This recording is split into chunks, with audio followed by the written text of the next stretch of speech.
السلام علیکم حاضرین و ناظرین، امید ہے کہ آپ حضرات خیر و عافیت کے ساتھ ہوں گے۔ چونکہ کل عید ہے تو میں اس موقع پر آپ تمامی حضرات کو ایک ہمارے پیارے نبی صلی اللہ علیہ وسلم کا قصہ سنانا چاہتا ہوں، ایک یتیم بچے کے ساتھ۔ عید میں ہم سب کا خیال رکھیں، صرف اپنا نہیں، غریب کا، مسکین کا، فقیر کا، یتیم کا، ہر ایک کا ہم برابر خیال رکھیں، ہر ایک کے ساتھ ہم برابری کا سلوک کریں۔ ایک مرتبہ کی بات ہے، ہمارے نبی حضرت محمد صلی اللہ علیہ وسلم عید کے دن عید کی نماز پڑھنے کے لیے عیدگاہ کو چلے۔ راستے میں کیا دیکھتے ہیں کہ کچھ بچے کھیل رہے ہوتے ہیں، خوشی کا اظہار کر رہے ہوتے ہیں۔ عیدگاہ کے باہر کچھ بچے خوشی کا اظہار کر رہے ہوتے ہیں، اور اسی کے بغل میں ایک بچہ جو سسکیاں لے لے کر رو رہا ہوتا ہے۔ ہمارے پیارے نبی صلی اللہ علیہ وسلم اس بچے کے پاس گئے اور اس بچے کے سر پر ہاتھ رکھ کے پوچھا کہ اے بچے، تم رو کیوں رہے ہو؟ وجہ کیا ہے؟ اس بچے نے کہا کہ آپ برائے مہربانی مجھے میرے حال پر چھوڑ دیں۔ آقا علیہ الصلوۃ والسلام نے پھر پوچھا کہ سارے بچے یہاں پر خوشی کا اظہار کر رہے ہیں، عید کی خوشیاں منا رہے ہیں، تم کیوں رو رہے ہو؟ آخر ماجرا کیا ہے؟ اس بچے نے کہا کہ میرا باپ ہمارے نبی حضرت محمد صلی اللہ علیہ وسلم کے ساتھ جنگ میں گئے اور وہاں شہید ہو گئے، میری ماں نے دوسری شادی کر لی، اور میرے باپ میرے ساتھ ظلم کرتا ہے، میرے ماں باپ نے مجھے گھر سے بے گھر کر دیا ہے، گھر سے نکال دیا ہے، میرے مال کو کھایا جا رہا ہے، میں بالکل یتیم ہو چکا ہوں، میرا کوئی نہیں ہے، نہ آگے نہ پیچھے، میرا کوئی سہارا نہیں ہے۔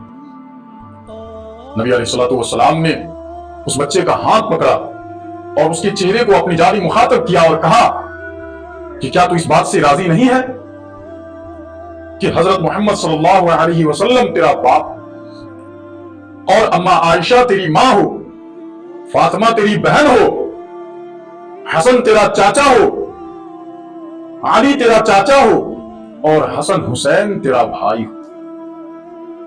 اس بچے نے یہ باتیں سنی تو بہت ہی خوش ہوا، خوشی کا اظہار کیا اور نبی علیہ الصلوۃ والسلام کے ساتھ جانے کے لیے ریڈی ہو۔ میرے دوستوں اور بھائیوں، آسمان نے بھی اس منظر کو دیکھا، زمین نے بھی اس منظر کو دیکھا، ہواؤں نے بھی اس منظر کو دیکھ کر رشک کیا۔ اس کے بعد ہمارے نبی علیہ الصلوۃ والسلام نے اس یتیم بچے کو اپنے کندھے پر لیا۔ منظر کیا ہے؟ منظر یہ ہے کہ حسن حسین جو ہمارے نبی کے آنکھوں کے چین ہے، نور ہے، وہ پیدل جا رہے ہیں، اور وہ یتیم بچہ ہمارے نبی علیہ الصلوۃ والسلام کے کندھے مبارک۔ سبحان اللہ۔ ہمارے نبی علیہ الصلوۃ والسلام اس یتیم بچے کو گھر لے جا کر غسل دیتے ہیں، اپنے ہاتھ مبارک سے اس بچے کو اچھے سے نہاتے ہیں، اچھا کپڑا پہناتے ہیں، عطر خوشبو لگاتے ہیں۔ اس کے بعد حسن و حسین کے ساتھ ان تینوں کو لے کر ہمارے نبی علیہ الصلوۃ والسلام مسجد نبوی کی جانب کوچ کرتے ہیں۔ مسجد جانے کے بعد وہ یتیم بچہ نیچے بیٹھنے لگا۔ ہمارے نبی علیہ الصلوۃ والسلام نے کہا کہ نہیں، تم نیچے نہیں بیٹھو، تم آؤ میرے ساتھ بیٹھو۔ اور ہمارے نبی علیہ الصلوۃ والسلام نے لوگوں سے مخاطب ہو کر کہا کہ اے لوگوں، یتیموں کا خیال کیا کرو، یتیموں کے اوپر شفقت کے ہاتھ رکھو، جو تم میں سے ایسا کرے گا کل قیامت کے دن وہ میرے ساتھ نظر آئے گا۔ جو یتیموں کے ساتھ اچھا برتاؤ کرے گا، اچھا روش اختیار کرے گا، کل قیامت کے دن ایسا بندہ میرے ساتھ نظر آئے گا۔ اور جس نے محبت اور شفقت کے ساتھ یتیم بچے کے ہاتھ سر پر اپنا ہاتھ رکھا تو اس کے ہاتھ کے نیچے جتنے بال آئیں گے ان بالوں کے برابر اسے نیکیاں عطا کی جائے گی۔ سبحان اللہ۔ یہ ایک یتیم کا مرتبہ بتایا گیا ہے۔ اس کے بعد عید کی نماز مکمل ہوئی، وہ بچہ مسجد نبوی کے اندر سے ہنستا ہوا، کھلکھلاتا ہوا، مسرت و شادمانی کے ساتھ باہر نکلتا ہے۔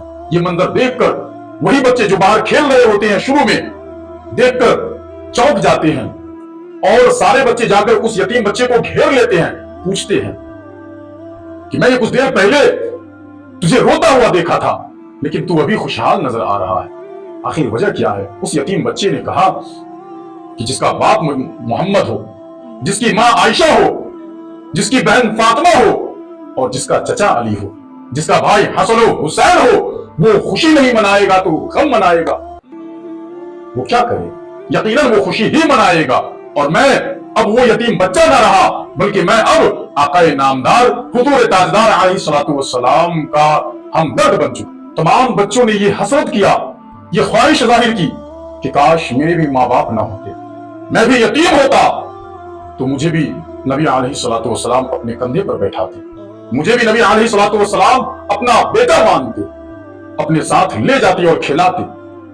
تمام بچوں نے یہ خواہش ظاہر کی۔ یہ بچہ، یتیم بچہ، جب تک ہمارے نبی علیہ الصلوۃ والسلام اس دنیا میں رہے تب تک ہمارے نبی علیہ الصلوۃ والسلام کے زیر کفالت رہے، زیر پرورش رہے۔ جب ہمارے نبی کا وصال ہوا تو یہ بچہ مدینے کی گلیوں میں گھومتا پھرتا اور اپنے سر پر مٹی ڈالتے ہوئے گھومتا پھرتا تھا۔ ایسا لگتا تھا کہ یہ بچہ پاگل ہو گیا ہے، اور یہ کہتا تھا لوگوں سے کہ اے لوگو، اب میں یتیم ہو گیا، اب میں مسکین ہو گیا، اب میں فقیر ہو گیا، اب میں یتیم ہو گیا، اب میرا کوئی نہ رہا۔ اس کے بعد اس بچے کو حضرت ابوبکر صدیق رضی اللہ عنہ نے اپنی زیر کفالت میں۔ محترم دوستو، عید سب کی ہونی چاہیے، خوشی وہ جو سب کی ہو۔ یہ دیکھا گیا ہے کہ ہم تو خوش ہیں، ہمارے گھر والے خوش ہیں، ہمارے بچے خوش ہیں، ہماری بیوی خوش ہے، ہمارے ماں باپ خوش ہیں، لیکن کیا ہمارے پڑوس کے یتیم بچے اور پڑوس کے غریب مسکین خوش ہے عید کے دن؟ یہ اکثر و بیشتر دیکھا جاتا ہے۔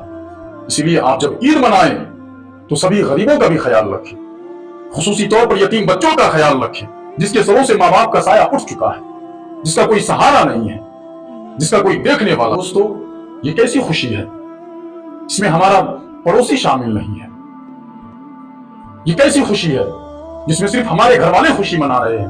عید کے دن پورے گاؤں والے مل کر ایک میٹنگ کرے، یہ بات طے کرے کہ ہمارے محلے میں، ہمارے گاؤں میں کوئی بھوکا تو نہیں ہے، کوئی یتیم بے سہارا تو نہیں ہے جو اس عید کے خوشی والے دن بھی ناخوش نظر آ رہا ہے۔ اس دن تھوڑا کم کھائیں، لیکن سب کا خیال رکھیں، سبوں کو کھلائیں، سارے یتیموں کا، سارے غریبوں کا خیال رکھے، یتیموں کی یتیمی دور کرے، غریبوں کی غریبی دور کرے، فقیروں کی فقیری دور کرے، مسکینوں کی مسکینی دور کرے۔ اس دن ہر ایک کو خوش کرتے ہوئے نظر آئے۔ امید ہے مجھے کہ آپ حضرات نے اس واقعے سے ضرور کچھ نہ کچھ حاصل کیا ہوگا، سبق حاصل کیا ہوگا۔